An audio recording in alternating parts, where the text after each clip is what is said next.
Ils ne participent pas à la fête, au festin des noces.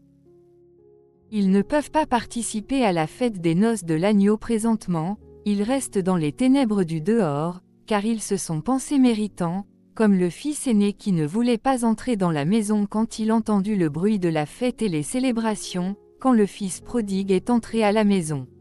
C'est pourquoi Jésus dit, « À qui comparerai-je cette génération ? Elle ressemble à des enfants assis dans des places publiques, et qui, s'adressant à d'autres enfants, disent, « Nous vous avons joué de la flûte, et vous n'avez pas dansé, nous avons chanté des complaintes, et vous ne vous êtes pas lamentés. » Matthieu 11h16 et 17 secondes, c'est-à-dire qu'ils ne se sont pas réjouis avec nous dans le Seigneur et dans sa parole et ils ne se sont pas lamentés avec nous dans notre lamentation, car ils ne peuvent pas se repentir, ils ne peuvent reconsidérer, car leur conscience est éteinte, comme ceux qui se disent croire en Dieu et en Jésus mais qui fuient plutôt la lumière sa parole, tout en disant être dans la lumière, car ils se croient méritants par leurs œuvres, entre autres ils n'ont pas besoin de Dieu, ils ont foi qu'en eux-mêmes, ils se suffisent en eux-mêmes, ils sont dans l'autosuffisance et non dans la suffisance de la grâce, en l'œuvre ultime de Jésus-Christ, ils ne lui rendent pas tout ce qui lui appartient, c'est-à-dire sa gloire, mais ils cherchent les honneurs et la gloire pour eux-mêmes.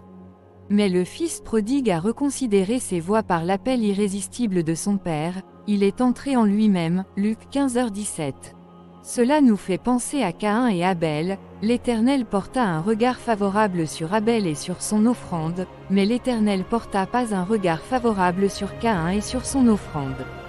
Caïn fut très irrité, et son visage fut abattu, Genèse 4/4, 5, car la lignée de Caïn cherchait des mérites en ses propres œuvres, en sa propre justice pour se justifier comme le fils aîné dans la parabole du fils prodigue.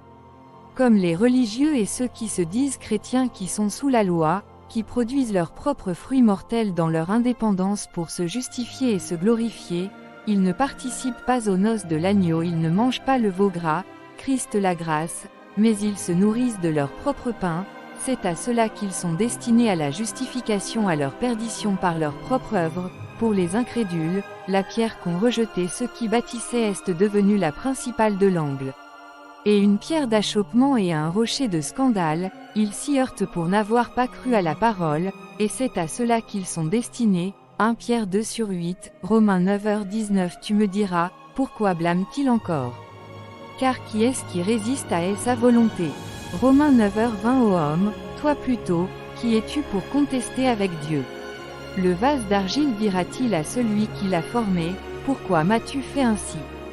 Romains 9h21. Le potier n'est-il pas maître de l'argile, pour faire avec la même masse un vase d'honneur et un vase d'un usage vil?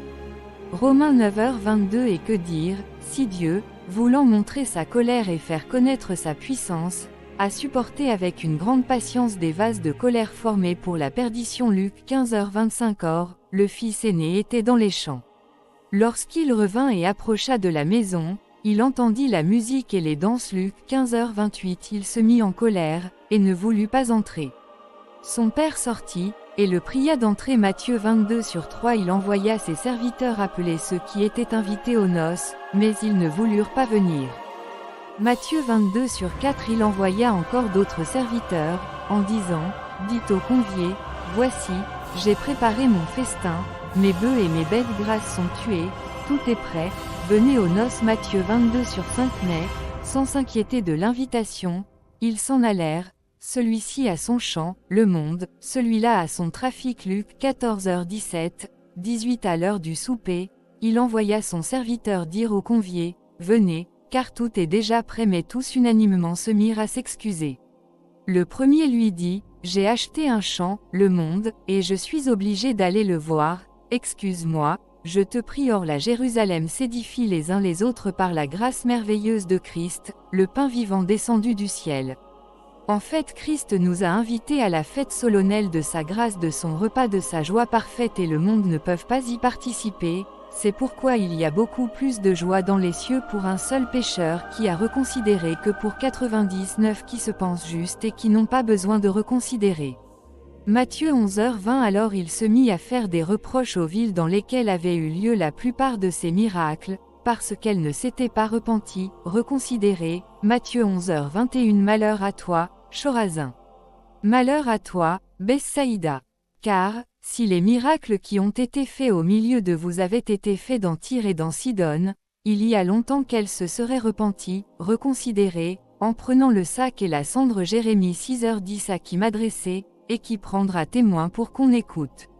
Voici, leur oreille est incirconcise, et ils sont incapables d'être attentifs. Voici, la parole de l'Éternel est pour eux un opprobre, ils n'y trouvent aucun plaisir. Psaume 73/28. Pour moi, m'approcher de Dieu, c'est mon bien, je place mon refuge dans le Seigneur, l'Éternel, afin de raconter toutes tes œuvres. Zacharie 3/4. L'ange, prenant la parole, dit à ceux qui étaient devant lui, ôtez-lui les vêtements sales.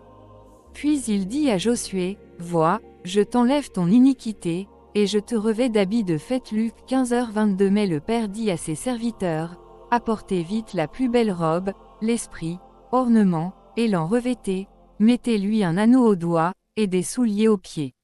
Luc 15h23. Amenez le veau gras, Christ, et tuez-le. Mangeons et réjouissons-nous. Matthieu 22h12. Il lui dit, mon ami, comment es-tu entré ici sans avoir un habit de noces?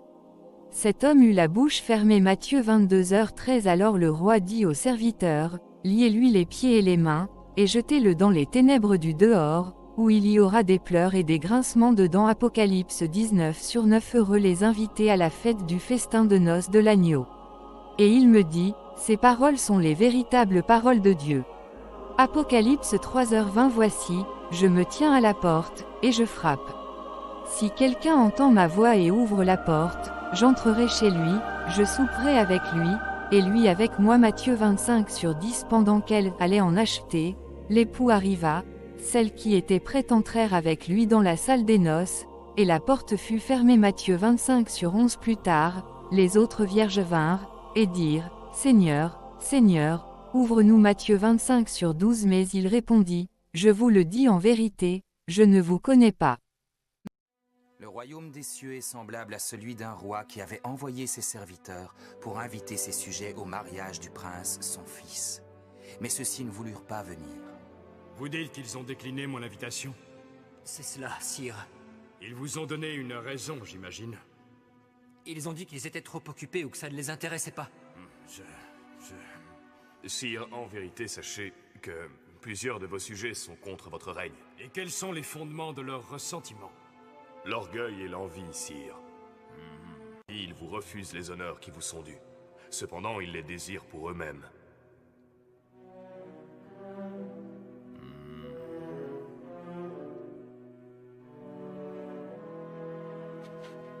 Retournez auprès de mes sujets et faites-leur savoir que je les aime. Dites-leur que je veux qu'ils se joignent à nous pour la célébration. Je vous en prie, aidez-les afin qu'ils puissent comprendre.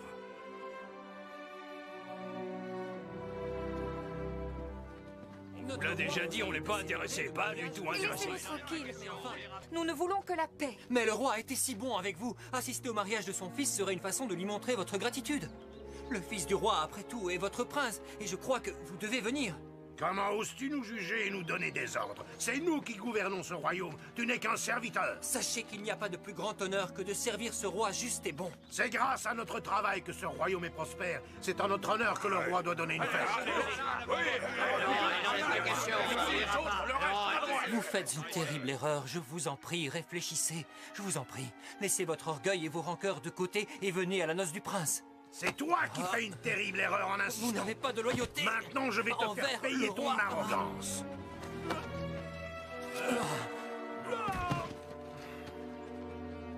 Cet homme avait pour mission d'assister auprès de vous. Je vous conseille de trouver en vous un peu d'humilité et d'accepter l'invitation du roi au mariage de son fils, le prince. Et voilà ce que j'en fais de l'invitation du roi. Je crache dessus. C'est donc votre dernier message au roi concernant la noce? Non, pas tout à fait.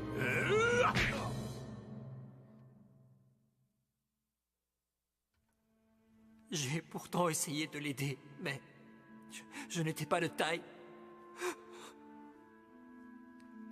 Venez, approchez-vous. Trouvez les coupables le plus rapidement possible et amenez-les au palais. Quelle déception. Quels ingrats. Je te suis reconnaissant d'avoir survécu. J'irai encore les voir pour essayer de les convaincre. Si tel est votre désir, sire. Oui. En effet, tu lanceras une autre invitation. Oui, sire, si tel est votre désir. Mais cette fois, mon ami... Cette fois, je veux que tu ailles dans les campagnes, que tu prennes les sentiers les plus reculés, que tu découvres les endroits les plus pauvres, que tu rencontres les gens les plus humbles et que tu invites tous ceux que tu rencontreras. Vous devez savoir, sire, que dans ces lieux, je rencontrerai beaucoup de gens malades, infirmes, et que pour la plupart, ils sont démunis de tout.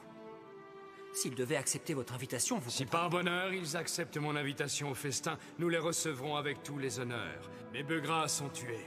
Tout est prêt, nous les attendons. Oublions ceux que nous avons tout d'abord invités. J'y vais, sire.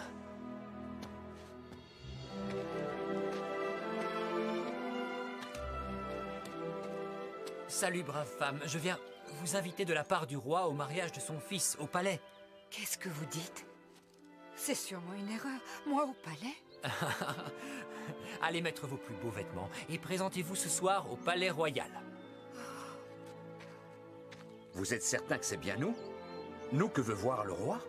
Oui, et il espère que vous accepterez. Nous Écoutez ça, nous sommes invités au palais. Oui, le roi nous a invités au palais pour un festin en l'honneur de son fils qui se marie. Quoi? Qu'est-ce que tu dis? On est invités ce soir au palais du roi. On doit porter nos plus beaux habits. Mais qu'est-ce que je fais? Moi, j'ai rien d'autre à mettre. Je vais vite les laver, ça ira. Mais toi, tu dois arranger tes sandales. Oh, un mariage au palais. Tu crois que le roi va me renvoyer? Mais je n'en sais rien. Et moi, tu crois que ça va aller? Bah, tu n'es pas le plus vilain de la région, ça ira. Je ne cherchais pas un compliment. Je t'ai dit ce que je pensais, rien d'autre. Faut pas se leurrer, regarde-nous. Le roi va nous fermer la porte au nez.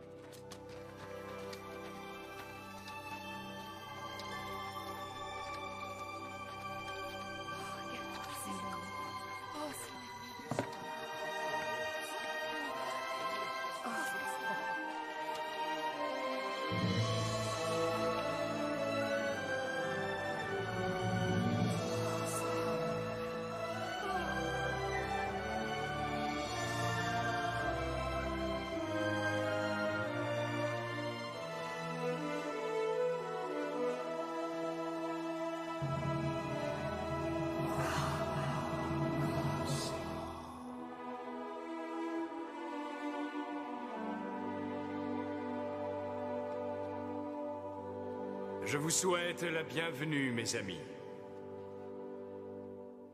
Majesté, veuillez me pardonner, oui. Veuillez pardonner mon apparence. Ne t'excuse pas, je suis heureux de ta présence. Je connais la grande bonté de ton cœur, et je suis honoré par l'amour et la loyauté que vous me témoignez tous. Maintenant, levez-vous et que commence la célébration tant attendue.